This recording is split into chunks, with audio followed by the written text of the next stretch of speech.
Welcome guys, GK MCQs MK channel में आपका बहुत बहुत स्वागत है। सब्सक्राइब कीजिए जीके एमसीक्यूज एमके चैनल को और पाए रोजाना multiple choice question. So guys, आज के इस वीडियो में हम डिस्कस करने वाले हैं डी और ए ब्लॉक के तत्व। ठीक है, कंपटीशन एग्जाम में क्वेश्चन बनता है डी ब्लॉक से भी और ए ब्लॉक से भी। ठीक है, तो उनके कुछ मल्टीपल चॉइस क्वेश्चन हम डिस्कस करने वाले हैं। पी ब्लॉक हम पिछले वीडियो में डिस्कस कर चुके हैं और हम चैप्टर वाइज चल रहे हैं। ठीक है, तो पहला क्वेश्चन है आपका, एक संक्रमण तत्व X का +3 ऑक्सीकरण अवस्था में इलेक्ट्रॉनिक विन्यास ऑर्गन 3d5 है, इसका परमाणु क्रमांक क्या है। गाइज मैं आपको बता दूं, ये जो इलेक्ट्रॉनिक विन्यास है सबको आना चाहिए। किसी भी तत्व का इलेक्ट्रॉनिक विन्यास आपसे पूछा जा सकता है। ऑर्गन का, हाइड्रोजन का, ऑर्गन हो गया, कैल्शियम हो गया, मैग्नीशियम हो गया, फेरस हो गया, सबका इलेक्ट्रॉनिक विन्यास सिंपल सी बात है, निकालना आना चाहिए। बस याद नहीं करना है, बस निकालना आना चाहिए। क्योंकि आपकी आवर्त सारणी में तो बहुत सारे तत्व है, किन किन का याद रखोगे, तो आपको निकालना आना चाहिए इलेक्ट्रॉनिक विन्यास। तो किन किन को आता है अच्छी बात है, जिनको नहीं आता है तो कमेंट बॉक्स में लिख देना, मैं सिखा दूंगा आपको निकालना। सो ये क्वेश्चन पढ़ के आपको बताना है इसका आंसर क्या है। हमने पढ़ लिया इलेक्ट्रॉनिक विन्यास है, इसका परमाणु क्रमांक क्या है। परमाणु क्रमांक आपको बताना है जी 25, 26, 27, 24। राइट ऑप्शन क्या होगा, देखो पहले आपको टिक लगाना है, इससे क्या होगा आपकी प्रैक्टिस अच्छी होगी। और जितनी भी गलतियां करो यहाँ पर करो, बट आपके कंपटीशन एग्जाम में गलतियां मत करना। सो सिंपल आपने टिक लगा दिया होगा, इसका राइट ऑप्शन हो जाएगा ऑप्शन सेकंड। ठीक है, 26। जिनका सही था बहुत बहुत धन्यवाद। अब चलते आगे और आपका अगला सवाल है आपकी कंप्यूटर स्क्रीन पे, मोबाइल स्क्रीन पे, कौन बनेगा करोड़पति। ठीक है, सिलेक्शन हो गया तो और क्या है, बनोगे सही। कॉपर का इलेक्ट्रॉनिक विन्यास 3d9 है। राइट, कॉपर का इलेक्ट्रॉनिक विन्यास 3d9 है, जबकि कॉपर का 3d10 होता है। निम्नलिखित में से कौन सा सही है। कॉपर अधिक स्थायी है, कॉपर सेकंड कम स्थायी है, कॉपर फर्स्ट तथा सेकंड समान रूप से स्थायी है, कॉपर फर्स्ट तथा सेकंड का स्थायित्व कॉपर लवणों की प्रकृति पर निर्भर करता है। कॉपर सेकंड का इलेक्ट्रॉनिक विन्यास 3d9 है, जबकि कॉपर फर्स्ट का 3d10 होता है। कौन सा सही है आपको बताना है। और गाइज ये जो क्वेश्चन है आपके लाइफ टाइम काम आएगा, ज़िंदगी भर काम में आएगा। आप कोई सा भी एग्ज़ाम दो, हर जगह आपको क्वेश्चन मिलेंगे। तो बहुत इंपॉर्टेंट है। और वीडियो को शेयर किया करो ताकि सभी स्टूडेंट का भला हो सके। सो आपने कर दिया होगा टिक। इसका जो राइट ऑप्शन है फर्स्ट वाला, यानी कि कॉपर सेकंड अधिक अस्थायी है। चलते आगे और क्वेश्चन है, कुछ संक्रमण तत्वों की धात्विक त्रिज्याएं नीचे दी गई है, इनमें से किस तत्व का घनत्व सर्वाधिक होगा। तत्व फेरस, कोबाल्ट, निकल, कॉपर। धात्विक त्रिज्या आप देख सकते हो 126, 125, 125, 128। फेरस, निकल, कोबाल्ट, कॉपर, किस तत्व की का घनत्व सर्वाधिक होगा आपको बताना है। टिक लगा दिया होगा आपने, बेसिकली इंटेलिजेंट स्टूडेंट हो आप। राइट ऑप्शन हो जाएगा इसका कॉपर। ठीक है, इसका घनत्व अधिक होता है। अगला क्वेश्चन है गाइस, सब कुछ मिलेगा आपको। केमिस्ट्री कंप्लीट होते ही आपको फिजिक्स भी मिलेगी, उसके बाद बायोलॉजी में आपको जूलॉजी भी मिलेगी और आपको बॉटनी भी आपको मिलेगी। सब कुछ मिलेगा, पूरा आपको कवर करना है। और जितनी कोशिश हो पा रही है, हम चाह रहे कि रोजाना की 2 वीडियो निकालें, बट हमने देखा कि आपके व्यूज़ क्या है। जैसे सुबह मॉर्निंग में वीडियो आता है, शाम तक आपके लगभग 300 ऐसे कुछ व्यूज आते हैं और बाकी के 300 रात में आते हैं। तो क्या अब तक कुछ रात में देखना पसंद करते हो, तो 2 वीडियो को कैसे देख पाएंगे, ये भी समस्या है। ठीक है, तो उस समस्या का समाधान तो आप करो, कमेंट करके बताना कि रोजाना के 2 वीडियो को हम कैसे देख पाएंगे, क्योंकि आपकी समस्या हम तो बना देंगे। अयुग्मित इलेक्ट्रॉन की उपस्थिति के कारण संक्रमण तत्व सामान्यतः रंगीन लवण बनाते हैं। ठोस अवस्था में निम्नलिखित में से कौन सा यौगिक रंगीन होगा। Ag2SO4, CuF2, ZnF2, CO2, Cl2। बताइए। इसका जो राइट ऑप्शन हो जाएगा CuF2 राइट ऑप्शन हो जाएगा जी। जिन जिन के राइट जा रहे बहुत बहुत धन्यवाद, यानी कि उनको खुशी होनी चाहिए कि राइट जा रहे हैं। सांद्र H2SO4 में KMnO4 की थोड़ी सी मात्रा मिलाने पर एक हरा तेलीय यौगिक प्राप्त होता है जो अत्यधिक विस्फोटक प्रकृति का होता है। निम्न में से इस यौगिक की पहचान आपको करनी है। Mn2O7, MnO2, MnSO4, Mn2O3। Right option हो जाएगा आपका गाइज, लगा दिया होगा वैसे बेसिकली आपने। इसका राइट ऑप्शन हो जाएगा Mn2O7, पहला वाला सही हो जाएगा। चुम्बक से तो क्वेश्चन बनता है 100%। कोई भी एग्जाम हो गया, चुम्बक से तो क्वेश्चन बनता है। इंपॉर्टेंट है पूरा चुम्बक वाला चैप्टर। चुम्बकीय प्रकार, प्राकृतिक चुम्बक, कृत्रिम चुम्बक, अस्थायी चुम्बक, अस्थायी चुम्बक, किस प्रकार से चुम्बक को बनाया जाता है ना, उसके सारे नियम। तो आप चुम्बक वाला चैप्टर देख लेना। तो वहाँ से भी क्वेश्चन आया है। तत्वों की चुम्बकीय प्रकृति अयुग्मित इलेक्ट्रॉनों की उपस्थिति पर निर्भर करती है। उस संक्रमण तत्वों के विन्यास की पहचान कीजिए जो उच्चतम चुम्बकीय आघूर्ण प्रदर्शित करता है। यहाँ पर दिया हुआ है 3D7, 3D5, 3D8, 3D2। बताओ। सो गाइज इसका राइट ऑप्शन हो जाएगा 3D5, ऑप्शन सेकेंड। जिनका सही था वो धन्यवाद आपको, जिनका गलत था उनको ये सज़ा दी जाती है कि इस वीडियो को 5 से 6 बार देखो। बहुत अच्छा क्वेश्चन। लेथेनॉइडों के लिए निम्नलिखित में से कौन सी ऑक्सीकरण अवस्था सभी में होती है। गाइज ऑक्सीकरण अवस्था सभी को आनी चाहिए, क्वेश्चन बनता है यहाँ से भी। ऑक्सीकरण अवस्था से भी +2, +3, +4, +5 लगभग सभी तत्वों की ऑक्सीकरण अवस्था आनी चाहिए आपको। पेरस, कॉपर, कोबाल्ट, मैग्नीशियम किसी की भी पूछी जा सकती है एग्जाम में। और निकालना नहीं आता है ना ऑक्सीकरण अवस्था तो मुझसे कांटेक्ट करो। आपका अपना चैनल है, कमेंट करो। अब आप बोलेंगे सर आप कमेंट का जवाब नहीं देते, इसका मतलब है कि हम आपके मल्टीपल चॉइस क्वेश्चन के लिए बिजी है। ठीक है, हम जैसे फ्री होते हैं आपके कमेंट पढ़ के श्योर उसका 100% रिप्लाई देते हैं। ठीक है, जैसे हम फ्री होते हैं। देखो आपने कमेंट किया, 1 तारीख को कमेंट किया या फिर 1 दिन कमेंट किया तो उसको 2, 3, 4 दिन बाद भी रिप्लाई आ सकता है। ठीक है, क्योंकि हम जैसे फ्री होते सभी का एक साथ रिप्लाई दे देते। तो आप तो कमेंट कर दिया करो, रिप्लाई जैसे हम फ्री होंगे ना हम आपका 100% आंसर देंगे। ठीक है, तो ऑक्सीकरण अवस्था के बारे में आपका क्या कहना है बता देना। आता है तो अच्छी बात है, नहीं आता है तो बता देना। बट यहाँ से क्वेश्चन बनता है लेथेनॉइड के लिए निम्नलिखित में से कौन सी ऑक्सीकरण अवस्था सभी में होती है।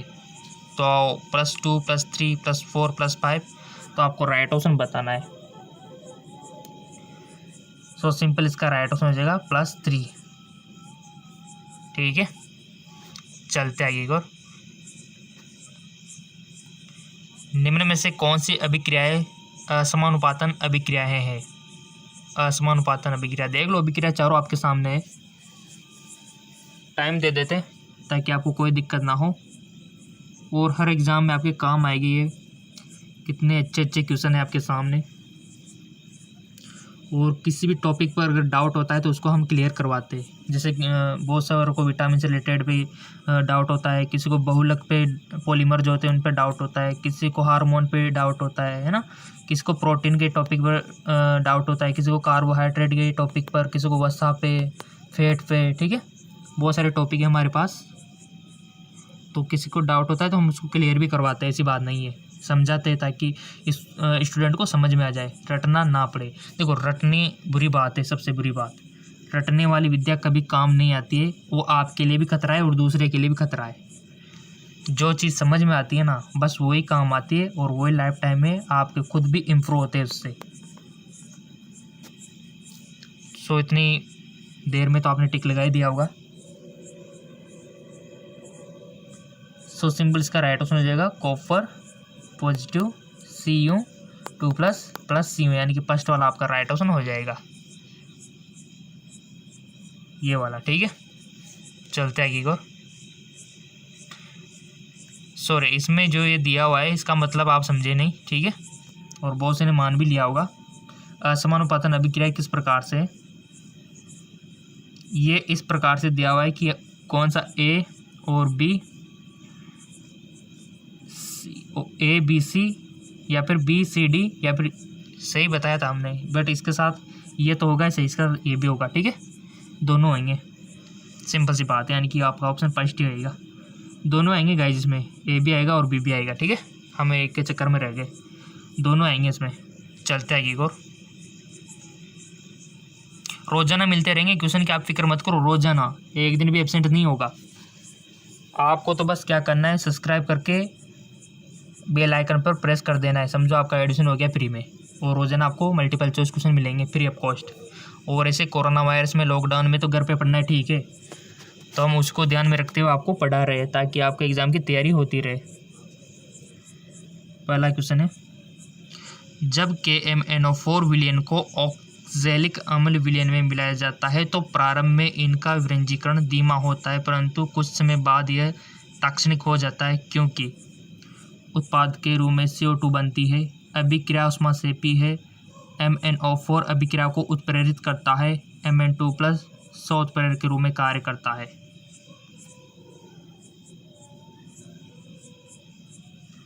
सो इसका राइट ऑप्शन ऑप्शन 4, ठीक है। नेक्स्ट, एक्टिनोइड श्रेणी में 14 तत्व है, निम्नलिखित में से कौन सा तत्व इस श्रेणी का सदस्य नहीं है? बहुत अच्छा क्वेश्चन, टिक लगा दिया होगा वैसे बेसिकली आपने। इसका जो राइट ऑप्शन हो जाएगा ऑप्शन 3, इसका राइट ऑप्शन हो जाएगा। एक्टिनोइड श्रेणी से क्वेश्चन बन गया, देख लो।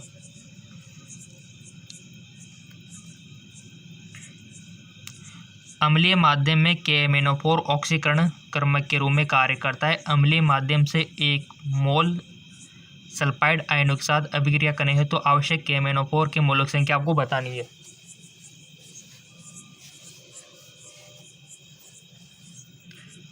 टू बाई 5, 3/5, 4/5, 1/5, आपके सामने सब कुछ दिया हुआ है मटेरियल। सो इसका राइट ऑप्शन हो जाएगा 2/5, ठीक है, option first.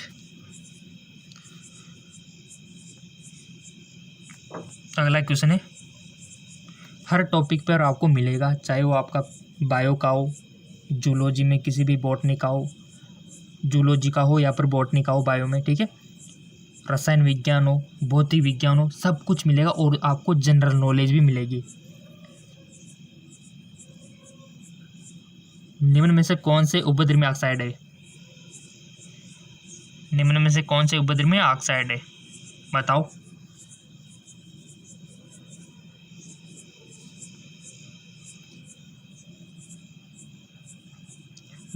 V2O5, Cr2O3, Mn2O7, CrO3, CrO, V2O5, V2O5, V2O4, बताइए जी। तो इसका राइट ऑप्शन हो जाएगा V2O5 और Cr2O3। जिनका सही था बहुत बहुत धन्यवाद, और जिनका देखो ईमानदार से गलत जा रहा है ना, तो वीडियो को 2 से 3 बार देख लिया करो, आपका काम बन जाएगा, सब कुछ इजी लगने लग जाएगा आपको। और इस चैनल के सारे वीडियो आप प्रैक्टिस में लाया करो, यानी कि बहुत सारे दिन हो गए होंगे आपको देखे, तो वापस देख लिया करो उस वीडियो को, ताकि आपको रिपीट हो जाए ना, तो बेस्ट रहेगा। फिर तो आपकी जुबान पे आ जाएंगे सारे सवाल, कोई भी नींदों में पूछ ले रात के 12 बजे, फिर भी आप बता दोगे कि हाँ इसका आंसर ये होगा, ठीक है। ऐसा होना चाहिए आपकी प्रैक्टिस। देखो सारा काम प्रैक्टिस का है। कोई डांसर भी होता है तो प्रैक्टिस से वो डांस सीखता है, और किसी को गाना होता है ना, वो भी प्रैक्टिस से सीखता है, यानी प्रैक्टिस बहुत अच्छी चीज़ है। उसी प्रकार आपको प्रैक्टिस की ज़रूरत होती है, जो कि हम करवा रहे हैं, ठीक है। नेक्स्ट, गैंडोलियम 4F श्रेणी का तत्व है। गैंडोलियम 4F श्रेणी का तत्व है, परमाणु क्रमांक 64 है। निम्नलिखित में से कौन सा गैंडोलियम का सही इलेक्ट्रॉनिक विन्यास है? देखो इलेक्ट्रॉनिक विन्यास आ गया ना, मैंने बोला था कि इलेक्ट्रॉनिक विन्यास तो आपको आना ही चाहिए। तो आपके सामने आपसे पूछ लिया 64 का, बताओ अब कौन सा सही है। इलेक्ट्रॉनिक विन्यास जिसको आता है उसके तो 1-2 नंबर पक्के हैं, कहीं नहीं गए। और जिनको नहीं आता है तो हमसे सीखो, हम आपको बता देंगे। बस आपको तो कमेंट करके बताना है सर हमको कि इलेक्ट्रॉनिक विन्यास नहीं आता। शर्माने वाली कोई बात नहीं है, नहीं आता तो नहीं आता, हम सिखा देंगे। सो आपने टिक तो लगा ही दिया होगा वैसे बेसिकली किसी न किसी पे। इसका जो होगा आपका फर्स्ट वाला ऑप्शन सही है, ठीक है। 4F7 5D1 6S2। अगला क्वेश्चन है जी, जब धातुओं के क्रिस्टल जालक के बीच छोटे परमाणु फंस जाते हैं तो अंतराकाशीय यौगिक बनते हैं। निम्नलिखित में से कौन सा अंतराकाशीय यौगिकों का अभिलाक्षणिक गुण नहीं है। उनके गलनांक शुद्ध धातुओं की तुलना में उच्च होते, वे बहुत कठोर होते, वे धात्विक चालकता बनाए रखते, वे रासायनिक रूप से बहुत क्रियाशील होते। बहुत बढ़िया, राइट ऑप्शन इज वे रासायनिक रूप से बहुत क्रियाशील होते हैं। गाइज आप एंट्रांस की तैयारी कर रहे हो फिर भी आपके लिए तो बहुत बढ़िया है। आप कंपटीशन की तैयारी कर रहे हो फिर भी ये क्वेश्चन इतने इंपॉर्टेंट है, हर जगह आपके काम आएंगे। देखना लाइव में आपको याद आएगी इन क्वेश्चन की। और जिन्होंने क्वेश्चन कर लिए तो उनके तो लाइव बन गई। चुंबकीय आघूर्ण अपने प्रचक्रण कोणीय संवेग और कक्षीय कोणीय संवेग में संबद्ध होते। Cr3+ आयन के प्रचक्रण मात्र चुंबकीय आघूर्ण का मान होता है 2.87 bm, 3.87 bm, 3.47 bm, 3.57 bm। बताइए जी। और bm से समझ गए होंगे चुंबकीय आघूर्ण का मान यानी कि मात्रक क्या होता है, ये भी ध्यान रखना, ठीक है। चुंबकीय क्षेत्र का मात्रक क्या होता है इसका भी पता होना चाहिए। विद्युत क्षेत्र का मात्रक, विद्युत फ्लक्स का मात्रक, ठीक है, क्योंकि मात्रक बनते हैं आपके एग्जाम में। सो सिंपल सी बात है, इसका राइट ऑप्शन हो जाएगा 3.87 bm, ठीक है। मात्रक है bm, वो BMW वाली गाड़ी नहीं है, ठीक है। bm इसका मेजरमेंट होता है। अगला क्वेश्चन है आपका,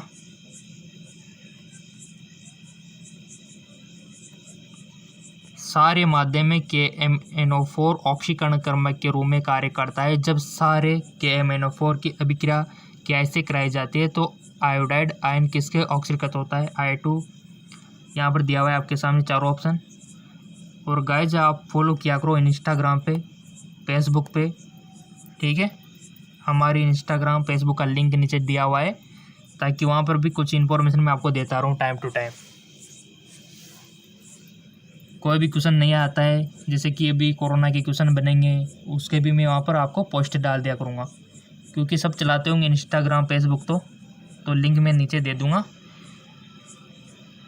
इंस्टाग्राम फेसबुक का। तो वहाँ पर ईजिली हम क्या, वहाँ पर कम्युनिकेशन अच्छा हो पाएगा। लगा दिया वो टिक,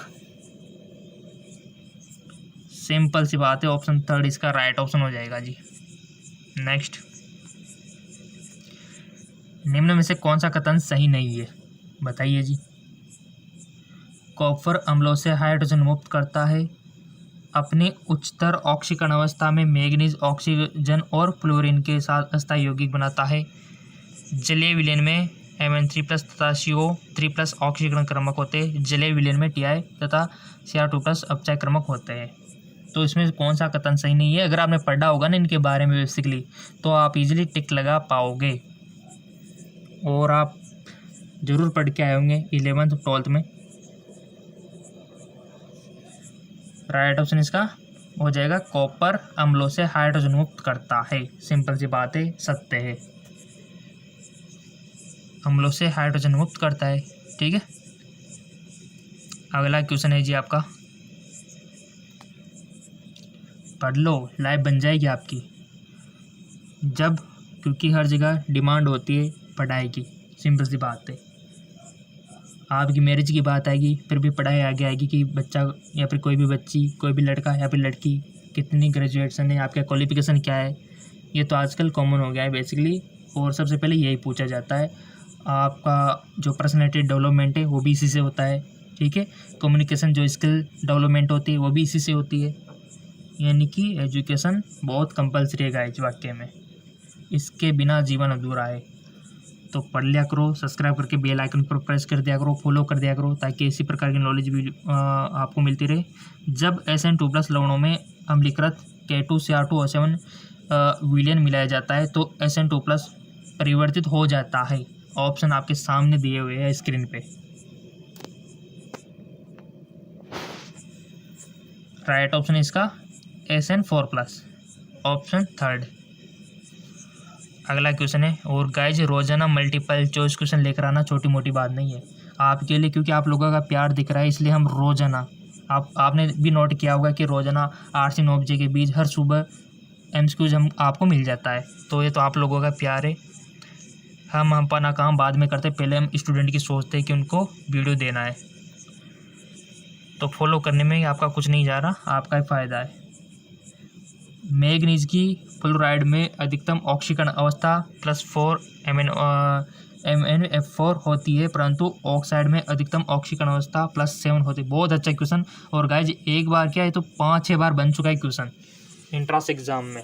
ठीक है, ऑक्सीकरण अवस्था पूछी गई थी वहाँ पे। ठीक है, किसकी? मैग्नीज की। बहुत सारे कंफ्यूज हो गए, बता दो गाइज। फ्लोरीन ऑक्सीकरण से अधिक विद्युत ऋणात्मक होता है। फ्लोरीन में D कक्षक नहीं पाए जाते। फ्लोरीन निम्नतर स्तर ऑक्सीकरण अवस्था को प्रदर्शित करता है। संयोजी यौगिक में फ्लोरीन केवल एकल बंध बनाता है। राइट ऑप्शन क्या होगा?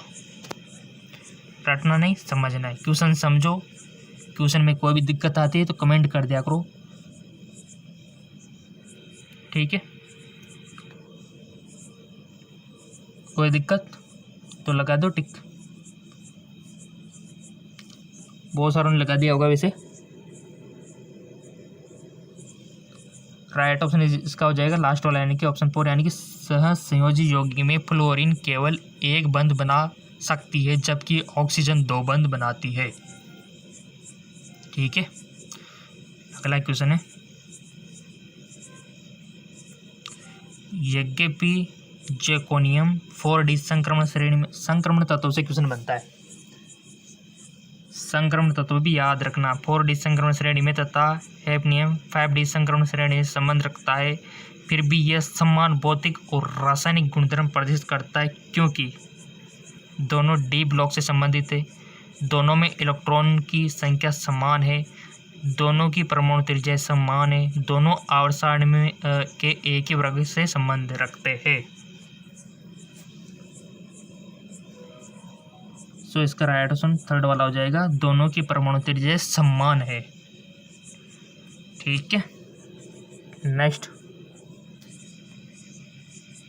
कितने अच्छे अच्छे क्वेश्चन है गाइस, रोजाना मिलते रहेंगे, बस आपको तो सब्सक्राइब करके बेल आइकन पर क्लिक करना है। बेल आइकन आता है यूट्यूब में। ठीक है, KMnO4 की ऑक्सीकरण अभिक्रियाओं में माध्यम को अम्लीय बनाने के लिए HCl का प्रयोग क्यों नहीं किया जाता? HCl और KMnO4 दोनों ही ऑक्सीकरण क्रमक जैसा व्यवहार करते हैं। KMnO4 HCl को Cl2 में ऑक्सीकृत कर देता है, जो कि एक अम्लीकृत क्रमक है। KMnO4 HCl की अपेक्षा एक दुर्लभ ऑक्सीकरण क्रमक है। HCl की उपस्थिति में KMnO4 अपचय क्रमक की तरह व्यवहार करता है। टिक लगा दिया होगा वैसे आपने। इसका जो राइट ऑप्शन हो जाएगा ऑप्शन सेकंड, KMnO4 HCl को Cl2 में ऑक्सीकृत कर देता है, जो कि एक ऑक्सीकरण क्रमक है। तो आपके कितने क्वेश्चन सही थे 21 में से, वो तो आपको पता है ईमानदारी से। और इस चैप्टर से D और F से किस प्रकार से MCQs बनेंगे वो भी हम यहाँ पर देखेंगे। ठीक है, तो चलिए देखते हैं किस प्रकार से क्वेश्चन बन सकते हैं। सो गाइज, अगर हम बात करें D और F ब्लॉक तत्वों से किस प्रकार से MCQs बन सकते हैं, तो देखिए गाइज MCQs का क्या है, वो कैसे भी बन सकते हैं। जैसे कि आप यहाँ पर देख पा रहे हो कि संक्रमण तत्व और आंतरिक संक्रमण तत्व। तो आपसे ये भी पूछा जा सकता है कि संक्रमण तत्व कौन से वर्ग वाले को बोलते हैं। सिंपल सी बात है कि वर्ग आपको पता ही है 15। एंड आंतरिक संक्रमण तत्व किनको बोलते हैं? D F ब्लॉक के तत्वों को, यानी कि D ब्लॉक के तत्वों को संक्रमण तत्व बोलते हैं और F ब्लॉक वाले को आंतरिक संक्रमण तत्व बोलते हैं। बट ये बहुत सारों को पता ही नहीं है। तो याद रखना है कि डी वाले को तो हम संक्रमण बोलते हैं और एफ वाले को आंतरिक संक्रमण तत्व बोलते हैं। ठीक है, लेंथेनॉइड और एक्टिनॉइड कहलाते हैं, कौन कहलाते हैं, सब कुछ यहाँ पर दिया हुआ है। तो ऐसी बेसिक चीज़ें तो आपको पता रखनी है गाइज। ठीक है, ये देखिए। अब चलते आगे को और कहाँ से बन सकता है वो हम देख लेते हैं। सो यहाँ पर आप देख भी पा रहे होंगे कि संक्रमण तत्व यानी कि डी ब्लॉक, संक्रमण तत्व का जहाँ पर भी लिखा आ गया तो समझ जाना कि डी ब्लॉक की बात कर रहे हैं। ठीक है, तो ये यहाँ पर आप थोड़ा सा इसके बारे में रीड कर सकते हो ताकि एग्ज़ाम में आपको कंफ्यूजन ना हो। चलते आगे को और ये इनकी श्रेणी आप देख सकते हो, संक्रमण तत्वों के 72 इलेक्ट्रॉनिक विन्यास। ठीक है, प्रथम श्रेणी, द्वितीय श्रेणी, तृतीय श्रेणी। स्क्रीनशॉट ले सकते हो इसका। और इसको ट्रिक तो पता है ना गाइस, इसको याद करने की नहीं हो तो बता देना, फिर मैं वीडियो अपलोड कर दूंगा ट्रिक। इनको देखो सबको याद रखना है, scandium, titanium, vanadium, chromium, manganese, ferrous, cobalt, इनको याद करने की ट्रिक भी है। ठीक है, अगर नहीं है तो प्लीज़ कमेंट कर देना। सभी को याद करने की ट्रिक हमारे पास अवेलेबल है, बट उसके अगर बात डिटेल से करेंगे तो एक वीडियो अलग से बन सकता है। तो कमेंट कर देना, अगर आपको जो भी ज़रूरत हो, जो भी आपकी डिमांड हो, कमेंट कर दिया करो। अब आगे देखते हैं। इसके बाद आपको संक्रमण धातुओं की जालक संरचनाएं देख पा रहे होंगे। स्टेडियम, टाइटेनियम, वेनेडियम की कितनी होती है, SCP, BCC, ये जालक संरचनाएं आप इजीली याद रख सकते हो। ठीक है, रख लोगे, स्क्रीनशॉट ले लेना। नेक्स्ट, ये बहुत एक गुण, रासायनिक गुण का थोड़ा ध्यान रखना, डायरेक्ट क्वेश्चन बनता है यहाँ से। नेक्स्ट, और अब आपके सामने आ जाता है खजाना। ठीक है, इलेक्ट्रॉनिक विन्यास का खजाना देख पा रहे होंगे ना आप स्क्रीन पे। परमाणु क्रमांक भी आपके सामने दिया हुआ है, स्टेरियम, टाइटेनियम, वेनेडियम, क्रोमियम सबका दिया हुआ है, इजीली याद रख लेना। और ये इलेक्ट्रॉनिक विन्यास भी आपके सामने दिया हुआ है, कोई कंफ्यूजन नहीं होगा यहाँ से आपको। ठीक है, ये इलेक्ट्रॉनिक विन्यास भी आपके सामने दिया हुआ है। एग्ज़ाम में मैग्नीज का पूछा गया था, तो देखो एग्ज़ाम में कैसे भी बन सकता है। सो आप इजीली इसको याद रख सकते हो, ज़्यादा हार्ड नहीं है। ठीक है, ट्रिक के साथ याद करोगे तो सब कुछ ईजी हो जाएगा। और कोई भी दिक्कत हो इसको लेकर तो कमेंट कर देना सीधे आप, तो हम आपका कमेंट देखेंगे, आपका आंसर देंगे। ठीक है, तो देख लो एंथैल्पी, आयनन एंथैल्पी किसकी कितनी है, तो ये पूरा स्क्रीनशॉट ले सकते हो, चाहे तो आप इसका ईजिली स्क्रीनशॉट आप कर सकते हो इसका। सो गाइस, अभी आप ये टेबल देख पा रहे होंगे। ठीक है, बहुत इंपॉर्टेंट है गाइज, यहाँ से क्वेश्चन काफ़ी बार बन चुका है। और गाइज मैं आपको बता दूँ, मैंने खुद ने काफ़ी सारे एंट्रेंस एग्ज़ाम क्रैक किए हैं, और मैं आपको बता दूँ मैंने किसी प्रकार की कोचिंग नहीं की है, मैंने अपने हिसाब से एडजस्ट किया है और मैं आपको उसी तरीके से पढ़ा रहा हूँ। ठीक है, कोई भी ज्ञान कम और ज़्यादा नहीं कर रहा हूँ, बस इसी तरीके से मैंने पढ़ाई की थी। ठीक है, तो मेरा सभी में हो गया था, पैरामेडिकल का भी दिया है मैंने, नर्सिंग का भी दिया है, नीट का भी दिया है। ठीक है, और यहाँ तक कि देखो नीट के लिए तो आपको पता है कितनी भारी भारी कोचिंग होती है, लाखों में कोचिंग होती है, बट मैंने NCERT से स्टडी की थी। और आपको पता है कि उसमें जो नंबरिंग आई थी ऑलमोस्ट आपको पता है उस टाइम पे 720 का होता था, तो उसमें से 460 हमने गेन कर लेते, बट OBC कैटेगरी में आपको पता है हाइस्ट जाती है। ठीक है, तैयारी करते तो ईजिली हो जाता, बट और भी एंट्रेंस करने का वो सीखना था, पैरामेडिकल हर डिपार्टमेंट में और भी एंट्रेंस एग्ज़ाम और भी कंपटीशन एग्ज़ाम। ठीक है, जॉब के लिए भी वो भी हमने दिए। ठीक है, तो क्वेश्चन देखो यहीं से बनता है, आपकी बुक से ही किस प्रकार से बनता है देखो, अभी यहाँ पर देख पा रहे होंगे आप। सो गाइज, अगर आप ये वीडियो कंप्लीट देख रहे हो तो आपकी गारंटी है कि आपका 100% सिलेक्शन होगा। ठीक है, क्योंकि इसमें आपकी कोई भी बात यहाँ पर छिपाई नहीं जा रही है, सब कुछ आपको बताया जा रहा है। सो क्वेश्चन किस प्रकार से बना था कि प्रथम संक्रमण श्रेणी के दांतों में सबसे अधिक ऑक्सीकरण अवस्था किसकी होती है, तो जिसको ये टेबल पता थी उन्होंने टिक लगा दिया। ठीक है, तो समझ गए होंगे आपकी किस पे टिक लगाया होगा, तो उसके लिए ये टेबल पता होनी चाहिए गाइस, तभी आप टिक लगा पाओगे। 4 ऑप्शन होते हैं, बट उसमें टिक लगाना इतना आसान नहीं है। आसान तभी होगा जब आपको कुछ चीज़ें पता होगी, आप में नॉलेज होगी, और नॉलेज की वीडियो है आज के टाइम पे, महत्वपूर्ण नॉलेज है। ठीक है, तो यहाँ पर देख लिया आपने सारी, Stellarium, titanium, vanadium, chromium, manganese की ज़्यादा है। ठीक है, तो इसी प्रकार फेरस की याद रखनी है, कोबाल्ट की याद रखनी है, 100% क्वेश्चन बनेगा, यहाँ से समझ लो। मोस्ट इंपॉर्टेंट है ये टेबल, और सभी को याद करनी है ये वाली टेबल, तो मोस्ट इंपॉर्टेंट यहाँ पर वेरी वेरी लगा लो आप, वेरी वेरी इंपॉर्टेंट। ठीक है। तो आपको मैं रिकमेंड करता हूँ इस टेबल को याद करना है सभी को। अब चलते हैं आगे एक और। सो गाइज उसके बाद आपका आता है चुम्बकीय गुण। ठीक है, तो चुम्बकीय गुण के लिए आपको चुम्बकीय गुण में अनुचुम्बकीय, लौह चुम्बकीय, प्रतिचुम्बकीय क्या होते हैं, कैसे होते हैं, इनके एग्जाम्पल आपको याद रखना है जी। ठीक है, सब कुछ आपकी बुक में दिया हुआ है। और ये जो फॉर्मूला है ये तो मोस्ट इंपॉर्टेंट है, इसको तो लिख लो। ठीक है, तो स्पाइन ओनली। और यहाँ पर एन क्या है गाइज, यहाँ पर एन लिखा हुआ है क्या है, यहाँ पर ये अयुग्मित इलेक्ट्रॉन की संख्या है तथा यूं चुम्बकीय आघूर्ण, ये चुम्बकीय आघूर्ण का सूत्र है। ठीक है, चुम्बकीय आघूर्ण अगर आपसे पूछा जाए तो सिंपल सी बात है, ये फॉर्मूला अप्लाई कर देना, √n+2 आपका चुम्बकीय आघूर्ण निकल के आ जाएगा। तो ये फॉर्मूला मोस्ट इंपॉर्टेंट है आपके लिए चुम्बकीय आघूर्ण का निकालने के लिए, जहाँ पर n अयुग्मित इलेक्ट्रॉन की संख्या, यानी कि आपको अयुग्मित इलेक्ट्रॉन की संख्या दे दी जाएगी और पूछ लिया जाएगा कि इसका चुम्बकीय आघूर्ण कितना होगा। तो आपको ये फॉर्मूला पता है तो आप इजीली उसका निकाल देंगे, ऐसे निकाल देंगे। ठीक है, तो होना चाहिए, देखो ऐसा आपकी प्रैक्टिस से पॉसिबल है। और आज की दुनिया में सब कुछ आसान है अगर आप आसान मानते हो तो। और आपके सामने टेबल भी दी हुई है, आयन दिए हुए, विन्यास दिया हुआ है, अयुग्मित इलेक्ट्रॉनिक संख्या दी हुई है और चुम्बकीय आघूर्ण भी दिया हुआ है। ठीक है, और इजीली याद रख सकते हो। देखो गिनती टाइम में, और क्या देखो 1st 2nd 3rd 4 ये चलता जाएगा। ठीक है, और प्रक्लित और प्रक्षेपित दोनों दिए हुए,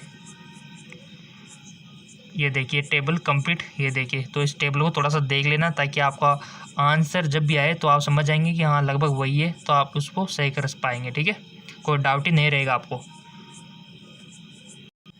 उसके बाद आपका आ जाता है रंगीन आयनों का बनना। ठीक है, तो बहुत से आयन देखे होंगे जो रंगीन होते हैं और किस प्रकार से होते हैं, ये आपके सामने पूरी टेबल आपके सामने है। ठीक है, तो कोई भी पूछ लिया जाए ये टेबल आपको याद करनी है। Stadium, titanium, vanadium. ठीक है, रंगीन होता है, नील रोहित होता है, नीला होता है, हरा होता है, बैंगनी होता है, कौन सा नीला होता है, गुलाबी होता है, सब कुछ यहाँ पर दिया हुआ है। तो ये आयन का कलर आपको याद रखना है जी। ठीक है, इसके बाद आपको जो लेंथेनम और लेंथेनॉइड जो है इलेक्ट्रॉनिक विन्यास उनका याद रखना है। ठीक है, निकालना आता है तो कोई दिक्कत नहीं है, और वैसे बेसिकली याद भी रख सकते हो, ज़्यादा इतना भी हार्ड नहीं है। ठीक है, तो इनका इलेक्ट्रॉनिक विन्यास आपको देख लेना है थोड़ा सा। नेक्स्ट, उसके बाद आपकी एक्टिनियम तथा एक्टिनॉइड की ऑक्सीकरण अवस्थाएं आपके सामने दी हुई है। ठीक है, चलते आगे और। सो गाइज फाइनली आपको सारांश यानी समरी आपको देख लेने है। पूरे डी और ए ब्लॉक का निचोड़ यहाँ पर इसमें दिया हुआ है, जितना भी चैप्टर है ना आपका पूरा समरी यहाँ पर दी हुई है बेसिकली। तो इसको तो पढ़ना मत भूलिए, ये तो कंपलसरी है। सब करने के बाद इसको अवश्य रीड किया करो, इसमें बहुत सारी इंपॉर्टेंट बातें छिपी हुई है जो आपकी लाइफ को आगे बढ़ाने में सहायक है। ठीक है, और जैसा कि मैंने बोला कि क्वेश्चन आपको सारे करने हैं, मैंने आपको बता दिया ना। और जो इंग्लिश मीडियम से है वो जेके लॉन्ग जॉब को फॉलो कर सकते हो। और सारे देखो, सारे क्वेश्चन करने के लिए आपको क्या करना होगा, नीचे लोगो आ रहा होगा, लोगो पे आपको क्लिक करना है, जहाँ पर जीके एमसीक्यू जेएमके लिखा होगा उस पर आपको क्लिक करते ही किस प्रकार का पेज ओपन होगा। जैसे आप क्लिक करोगे ना तो कुछ इस प्रकार का पेज ओपन हो जाएगा। जैसे आप लोगो पे क्लिक करोगे नीचे जीके एमसीक्यू जेएमके चैनल के पे, तो आपको वीडियो सेक्शन पर क्लिक कर देना है। यहाँ से आपको क्लिक करने के बाद ये सारा खजाना आपके सामने जो आपकी ज़िंदगी बना देगा। आपको कोई भी कंपटीशन एग्ज़ाम को फाइट करने में कोई दिक्कत नहीं होगी इसको करने के बाद। सो कीजिए, फॉलो कीजिए इस स्टेप को, लिंक नीचे डिस्क्रिप्शन में दिया हुआ है।